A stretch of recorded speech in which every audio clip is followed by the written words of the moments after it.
अस्सलाम वालेकुम नाज़रीन, एसएस न्यूज़ सां गॾु मां आहियां हिरा अब्बासी।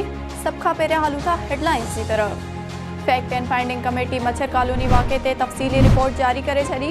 रिपोर्ट में ॼाणायो वियो आहे त मच्छर कॉलोनी में अगवा जो कूड़ो अफ़वाह पखेड़े 2 नौजवाननि खे मारियो वियो। इलाइक़े अंदरि ॾोहारी क़िस्म जा माण्हू न्याणियुनि खे हिरासा करण सूधो घटियुनि में फुर लुट कंदा रहनि था। एहतसाब अदालत नाणे वारे वज़ीर इसहाक़ डार ख़िलाफ़ आमदनीअ खां वधीक असासा ठाहिण वारे रेफरेंस ते कार्रवाई ख़त्म करण जो हुकुम ॾेई छॾियो। अदालत रेफरेंस वापसि नेब हवाले करे छॾियो। अदालत इसहाक़ डार जी बरियत ख़िलाफ़ दाख़िल दरख़्वास्त ते महफ़ूज़ कयल फ़ैसिलो ॿुधायो। सिंध जे तवानाईअ वारे वज़ीर इम्तियाज़ शेख चयो आहे त हिननि जी को बि नथो ॿुधे, कंहिं बि इजलास में नथो घुरायो वञे। इस्लामाबाद जा बाबू असांजा फ़ैसिला करे रहिया आहिनि। सॼे मुल्क खे हलाईंदड़ कराचीअ जी गैस बंदि कई वई आहे। महांगी LNG ॾियण जी कोशिशि कई पई वञे।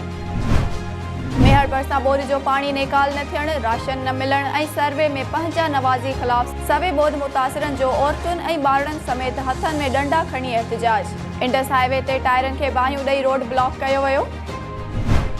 Sindh high court film Joyland जे रिलीज़ जे ख़िलाफ़ दाख़िल दरख़्वास्त रद्द करे छॾी। दरख़्वास्त गुज़ार मौक़िफ़ इख़्तियार कयो त फिल्म जे रिलीज़ आइन जी आर्टिकल 227 जी ख़िलाफ़ वर्ज़ी आहे। फिल्म खे पाकिस्तान में रिलीज़ करण खां रोकियो वञे।